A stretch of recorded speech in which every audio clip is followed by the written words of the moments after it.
Hello, everyone. Here we are, week two. Today we're going to talk about modernity, about that issue of modernity versus globalization, go back a little bit to the Industrial Revolution and some discussion about processes of embeddedness, of mass production, and of abstraction. So let's share the screen with the PowerPoint. And here we go. So, modernity, society, and economy. I'm sure a lot of you will have already discussed some of these themes in other classes, particularly if you've taken courses in history and sociology, economics as well. In this class, of course, we're looking a lot at the cultural implications and the social implications of these processes, but it's not always so easy to disentangle the economic, political, social, and cultural. Of course, even the idea that we would separate our lives out into these different parcels is part of this kind of standardization and categorization that's related to the topics of modernity that we will address today. So one of the critical concepts that we're going to be talking about today is disembedding. Okay, so let's just think of a minimal definition. These are all processes that make distance irrelevant.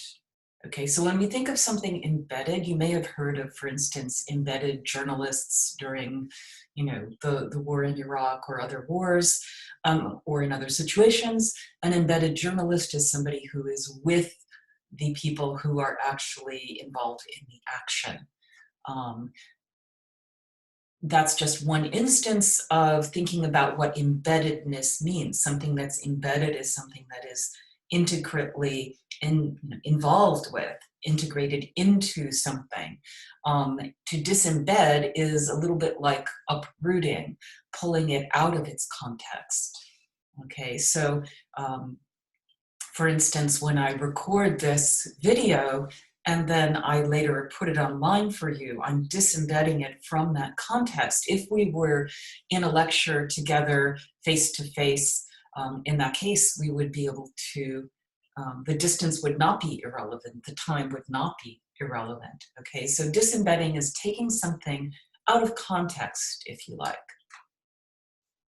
Okay, so in a way, it doesn't matter if I made this right now. It's 10 in the morning. If we were in class, obviously, it would be later in the day because we have a particular room, a particular schedule that we follow, a particular place where we meet. In this case, I can record these videos at any time of the day or night. As long as I get you the information, it doesn't matter when I made it. And I can record it and give it to you, and you can watch it whenever you'd like. Okay, so in this sense, it is lifted out of social relations or local contexts of interaction. You could very well watch this here in California, that's where I'm located, but you may also be with your family in another state or another country during this online period of education. So in this sense, it's presupposing that we have a common idea about what a classroom is, about what this class is intended to do, about what you're expected to do, about what I'm expected to do, about our different activities. But we are not face-to-face involved in the university in the way that we usually would be. Okay, so it's pulled out, lifted out of those social relations, and as we know, that has important consequences for how we can live this class together. So when something is restructured across indefinite spans of time, space, again, pulled out of that time, the time of making, for me right now, 10 a.m. On a beautiful sunny morning in California. The space, I'm speaking to you from my home office in Riverside. I look out from my office at Mount Rubidoux. That doesn't really make any difference now that we're meeting in this way. Okay, so here we are, we're going toward a more abstract world. Okay, so I just wanted to say hello. Give you a little bit more sense that there is an actual person behind this PowerPoint. This is the idea that we're going toward this more abstract world. It's not something new. We think about the internet. Yes, of course, what we're doing now is, very abstract. But if you think about it, go back to the very invention of writing. Imagine a world before people could write and before people could record what they would, say a law, or it all had to be remembered. Okay, so writing made it possible to accumulate knowledge. We weren't necessarily dependent on face-to-face contact with a teacher. So for instance, somebody who would pass down the lore of the group. And so because we could accumulate knowledge, because we could copy it down, because we could share it with people, therefore, in distant places by writing it down and transferring the scroll or later on the book, there was a quantitative as well as a qualitative growth in the total knowledge of humanity. Okay, we could store knowledge.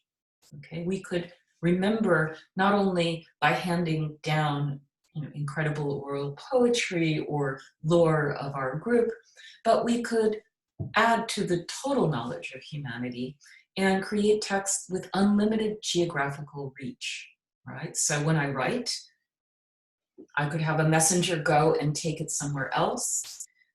I could store it in some sort of library or bureaucratic office, and even thousands of years later, we could find these traces of the civilization I'm a part of and follow how knowledge has been developed. So these are not necessarily processes that start only in the modern world. Okay, again, remember going back to what we talked about in previous lectures.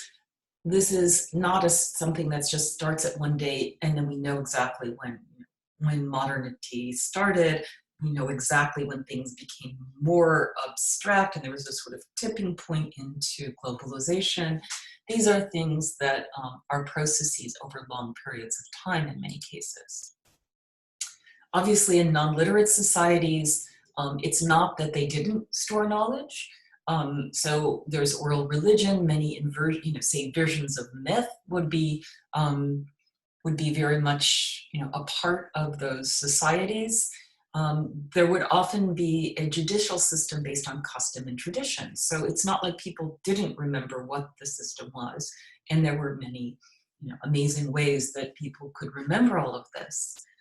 Things like morality were embedded in personal relationships and the ways that different societies taught people to understand what good behavior would be, or what a proper way of acting, or an improper way for that matter.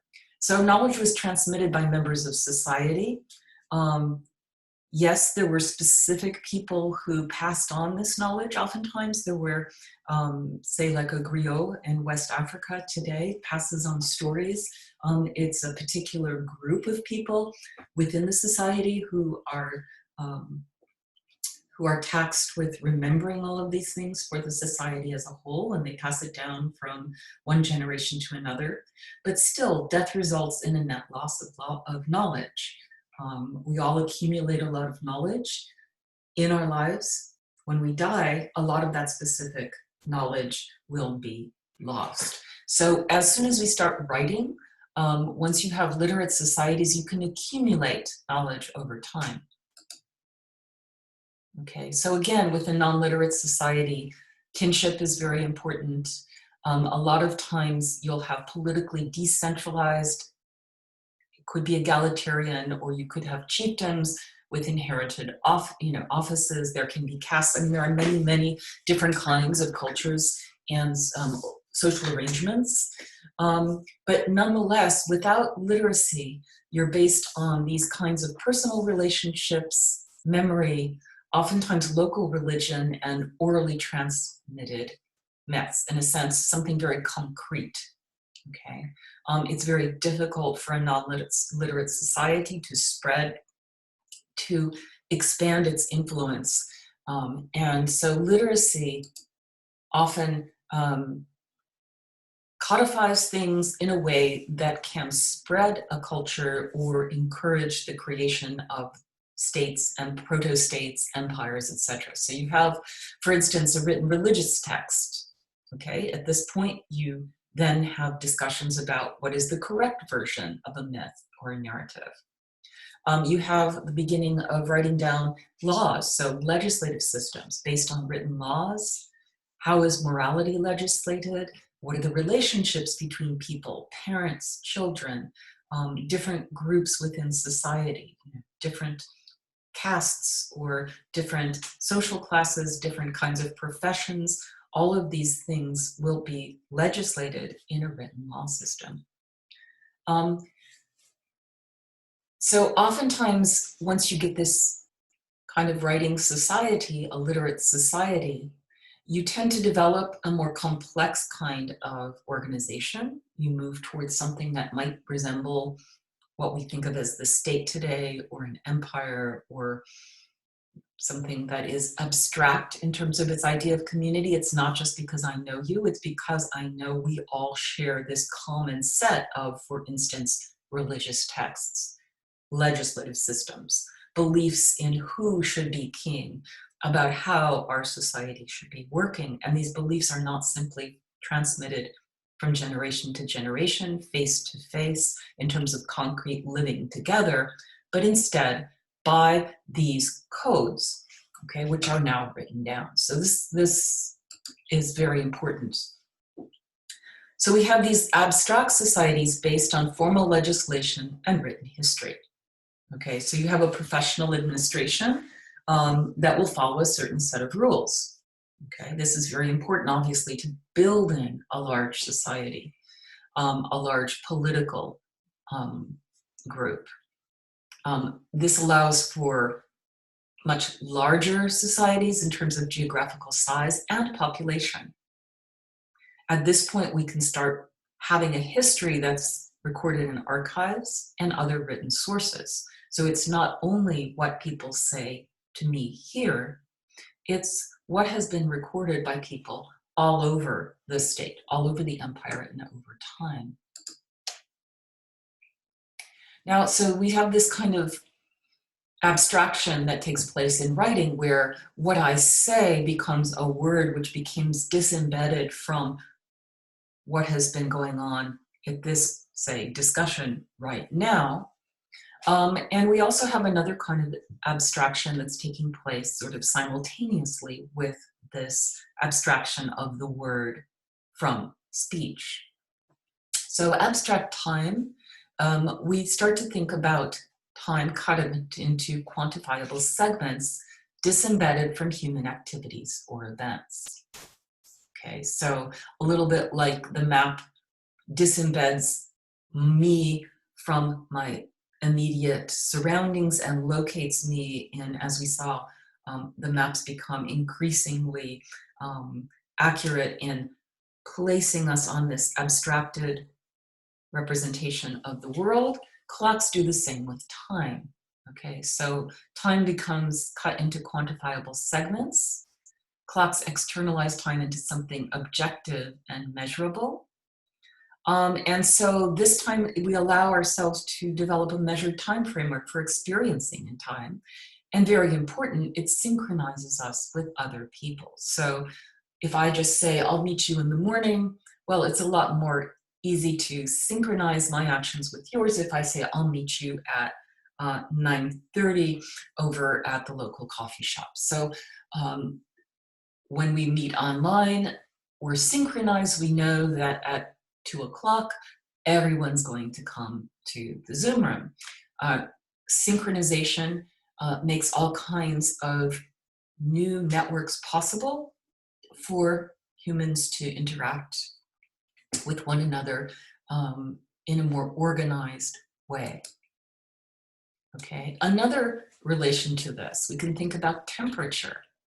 Okay, so what I feel as far as temperature, okay, today's a little chilly this morning. you know, I have a jacket on, I put on a scarf. Well, I can feel that. But also we start to think about temperature as something that can be measured, and we say, well, it is, you know, 60 degrees Fahrenheit, or it is 110 degrees Fahrenheit, and it's really hot. These are important not just for how we feel, but also for things like scientific developments, okay? Much as writing allows us to store a certain kind of knowledge, the development of things like abstract temperature allow scientists to begin to experiment in new ways and to investigate the natural world. Um, Abstract money. Okay, in the past we would barter. People would, you give me some eggs, I'll give you some bread. Now we have money. Where did that come from? Well, of course, at first people went from exchanging bread and eggs to exchanging pieces of gold. But over time, we go to a universal standard for payment. When values are fixed, yes, of course, there are currency fluctuations. The relationship of one money to another changes, but still there's a universal standard for payment, initially gold, that's changed now, to try to establish an abstract standard for payment. So I don't have to give you a loaf of bread for your eggs. I can say, well, your eggs are worth this many dollars, or this many pounds, or this many dinars. Okay, so globally, this creates a set of transactions that can be measured and where value is attributed for everyone in a sort of abstract, generalized way. This allows us to have a necessary medium for a global economy, and it moves money into cyberspace, plastic. Again, a process that is making value more abstract and disembedded. Okay, it's not about how I think about the eggs today. When I went certain places, you can still go and barter for this. I think that you should lower the price. I think it's too hard. You know, I believe that other stores selling more, we can still do a little bit of bartering in everyday life, but generally we're speaking about abstract prices. We go to the store and there's a price tag and we're expected to pay that. Okay. Think about music as well. So in Western musical notation, everything started to be written down. So you don't have, even before we had the capacity to record audio, we see this development of musical notation so that we could find the way a sound is produced and identify it with a certain mark on the page. Okay, so the current system was put in place by the 16th century. So again, we're looking a little bit far into the past. And so music becomes liberated from the performer. The composer becomes someone different than the performer. And the music can be stored independently of the composer. Okay, it's not just about face-to-face performance. So notes freeze music, just like history freezes myths. Music can be cumulative, and a body of knowledge about music can be increased.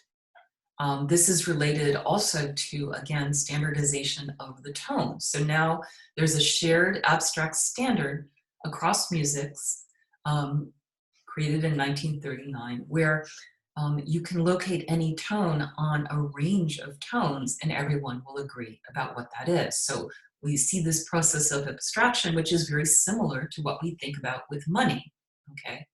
So again, abstraction, disembedding, processes that are making it easier to move things around, to record them, to remember them, but that also disembed these activities from any particular face-to-face, concrete, embedded situation. In terms of our communities where we live, all of these disembedding mechanisms allow us to standardize the way that we live together. So for instance, with abstraction, with this rationalizing process of writing, of standardizing, of organizing time and space, we start to have the standardizing too of languages. So English, yes, there are variations. We have American English, British English, Irish English, etc. But generally, people we live with start to speak more and more like one another. This is part of the work of the state very often, education, of course, but we see over time standardizing of languages. For instance, Shakespeare's texts were not always written in the same spelling as they are today. This is something that happened over time where everything became more standardized.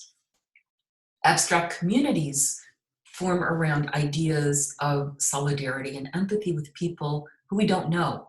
So let's say, 2,000 years ago in a non-literate community, I only really am knowledgeable about the people I'm with.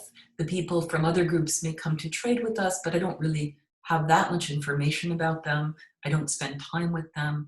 Now, as we start to learn more about people even within my own group, let's say in the United States, you can feel empathy with people, you can feel solidarity with people who are far from you because you share this common language, you share a history, you share references that are transported by books, by movies, by the idea of the nation that is not just about face-to-face community. It's also about this broader imagined community.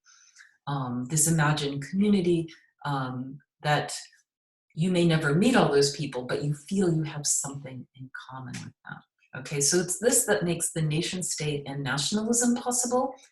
Yes, of course, there can be an empire, there can be big political organizations that themselves control territories, but to make people feel that they're a part of this, in other words, nationalism, that they are part of this people, part of this language, part of this political entity, one needs to have this kind of sense of solidarity.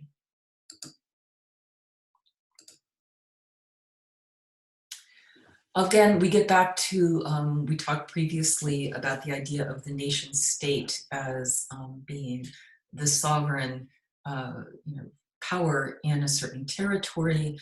The idea that the nation state should include people who share a culture, who share a language, and who share certain political ideals. The state that has the monopoly over taxation, the state that may have its particular ideologies, and that allow for very complex societies to evolve. These imagined communities, of course, can live in a world in which other states don't share their ideologies, or that their ideologies might conflict with non-state organizations, okay, so the broader global organizations. But these are the making of our contemporary situation that began already, in the 17th, 18th century, and the beginnings of what we're thinking of as the modern time, which corresponds loosely to issues of industrial revolution and also Enlightenment thought, and of course the Western conquest and sometimes the settling of other parts of the world. So all of this disembedding is a general process. Obviously, it's not something that we always think is wonderful. So this gets back to this question of globalization. Is it good or is it bad? Is modernity a good thing in the end? What about this disembedding? Is it a problem? The anthropologist Marc Auger has argued that this kind of super modernity, he doesn't like to talk about post-modernity or to talk about our present situation. He talks about super modernity. There are a lot of discussions about scholars about how to call this, but basically the world we live in produces a sense of uprootedness and alienation.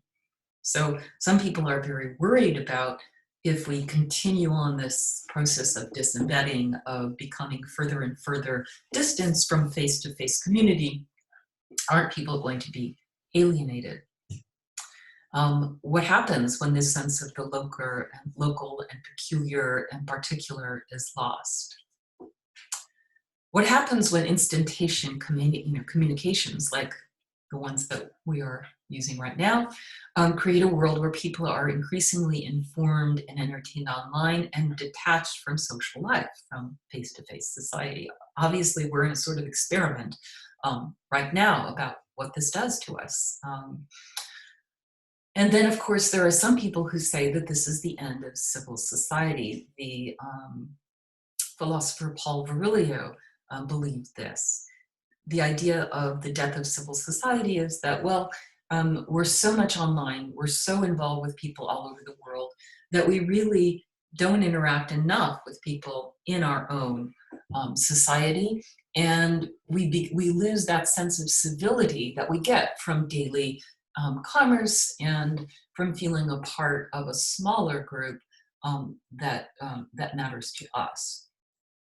So, thinking about all of this, let's get back to what this means about objects. Okay, this relates to your own project. So one of the things that happens in the industrial realm with Industrial Revolution is that we see this standardization of objects. On one hand, you have industrial production, and on the other hand, you have special objects. Just move me out of here.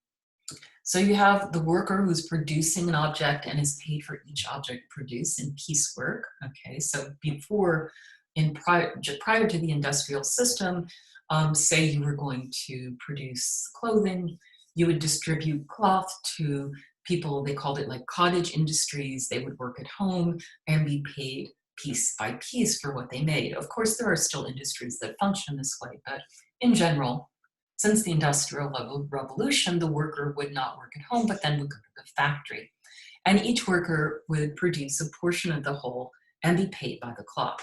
Okay, so the factory worker goes to the factory, punches in at 9 o'clock, punches out at lunch, goes back after lunch. Everything is synchronized by the clock, and the worker is paid by the time card, not by how many objects are produced. All right? So the time of the clock comes to dominate the time of the work. Okay, so mass-produced objects, just like the workers in a sense, okay, so in this sense, you're working, your time is the equivalent of anyone else's time.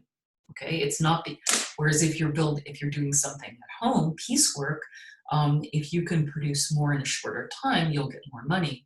In the factory, it doesn't work that way. So mass-produced objects are also interchangeable, and they're going to be judged according to how they correspond to a norm, a standard, or a model. So for instance, if you make a cell phone and it's a certain model, it should follow exactly upon that model. If you make a book, it should have the same size every time. Otherwise, it's going to be, just like we often see even oranges in the store. If you go to buy oranges, they should be within a certain size, a certain color. They shouldn't have blemishes, okay? I don't know if any of you have heard about the ugly fruit movement, but this is a movement that was started a few years ago in Europe to keep the ugly fruit and actually sell it, but they sell it for a lower price because actually ugly fruit is just as good and good for you as say the oranges that correspond to the norm that's judged to be beautiful and appealing to the consumer. Okay, so these objects are often produced on an assembly line. I'm sure you've all heard of Henry Ford and his famous Model T. The idea, we talk about Fordism, this assembly line production where each worker does a little bit of, one person puts in the screw, one person does the painting, and you see the car going down the assembly line and being assembled, little by different people doing little pieces of the work. Okay, so this made objects available to more people. It made objects cheaper. Part of the idea of Fordism was that the consumer, he wanted his workers to be able to consume what they produce, so to be able to buy the Model T car. So this is, a modern movement that corresponded also to certain ideas of culture. So on one hand, say museums, with the rise of the nation state and the idea that things should be available to all, the idea that even special objects, like art objects, ought to be available to people, led to the creation of national museums. So each country, feeling very proud of its own history and accomplishments, will create museums, the national museums, to give, quote, the masses access to art. And here is one of the, what do we put in museums? Well, we don't put standardized objects. We don't put the kind of things that we buy at the supermarket in museums. We put art in museums. So there's this special quality that all of a sudden, yes, there was always art, but in an industrial society, it becomes even more sort of fetishized and becomes something special and different than the usual object. So art and standardization is something that Walter Benjamin, a famous German literary and social critic, wrote about, and his ideas have been very influential up to the present day. So we see with printing and reproduction through photography, he argued that the aura of the original artwork is lost. So we all know the print of the Mona Lisa. We can, of course, or at least we could until a few weeks ago, go to Paris and see her on display in the Louvre. But what happens to the way we know about this work when you've seen it so many times? So many people describe the experience of going to see the original as somewhat disappointing. Everyone thinks this is a huge painting. It's a very small painting. What about this aura of the original artwork? A little bit like Auger says, well, we lose something when we abstract society and we go into this more global, disembedded social realm. Here we are with Walter Benjamin actually preceding Auger, who Auger is still alive and at work in Paris. Walter Benjamin died while trying to escape the Nazis into Spain in 1940. But his article about art and standardization, it really preceded a lot of these other ideas about the way that something, what's lost when we start printing things, sharing them online. So, sorry. The same can be said, sorry about that, and go back to this one. The museums give masses access to art. They're linked to the rise of the nation state, and they propose artworks that are not standardized. So in one sense, we could say that they offer this experience of the original artwork, but when you've seen the museum piece so many times already, your idea about what you're seeing in the museum is, in a sense, touched, infected, influenced, layered, given a sort of idea about what you're going to see when you see this work already in standardized forms, like the Mona Lisa. Okay. Another thing that happens with standardization is we have the standardization of education. Okay, so mass education is key to creating the nation. Literacy oftentimes went along with the development of the modern nation state. The idea is that each nation has its own educational system and is going to be teaching the national language and homogenizing cultural habits and instilling patriotism. Okay, so culturally you have this idea of the state as the custodian of the arts that it's then sharing with the masses. And here, when we have mass education, you're also, in a sense, creating people who are going to be more dedicated to the state and the nation, people who are going to be more similar in their habits, because in schools you learn not just how to speak the language in the appropriate way, not only how to read this now standardized language, but you also learn how to be together. Okay, there are certain norms about how people are taught in school, how they're taught to be as people, not only as thinkers or readers or mathematicians. Some reactions to this. In art, we can see things like Marcel Duchamp. Okay, this is a mass-produced object of art. He took a urinal and then famously displayed it. The idea is that here we're taking a mass-produced object, putting it in a gallery or in a museum and saying, well, now it's art. Okay, obviously this is a commentary, again, on this idea of industrialization and art. What is art? What is special? What objects are special? What makes them special? Okay, Andy Warhol taking Campbell's soup and making that into art. What is special about this commercialized society? Can it be beautiful? Can it be compelling? These are questions that we'll want to think about too when we think about objects. When you think about the objects you're going to do your projects on, what is it that makes it special? Is it because it's unique and it's made by someone's hands? Or is it because it, like a Campbell's soup can, is actually compelling as a graphic design? Is it telling us something about world trade, about the world we live in? Is Campbell's soup something that, for instance, you might associate with coming home for lunch as a child? I certainly do. When I was little, I would go to school, I would go home every day for lunch, and my mother didn't always serve us soup, but if she did, the can looked a lot like this. And so I associate even this mass-produced object with comfort, with coming in from a cold Chicago winter and having something warm for lunch, maybe a sandwich on the side. So I associate this with my mother, of course, the most very intimate relationship. So what does that mean when we have these mass-produced objects that actually are embedded anew into our day-to-day lives? So they're disembedded, yes. They're abstract, okay, but at the same time, we eat them.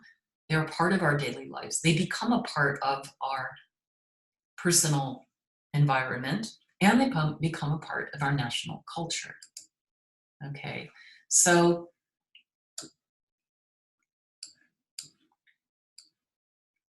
sorry, just trying to get me into this, into the correct place here and get back to my screen.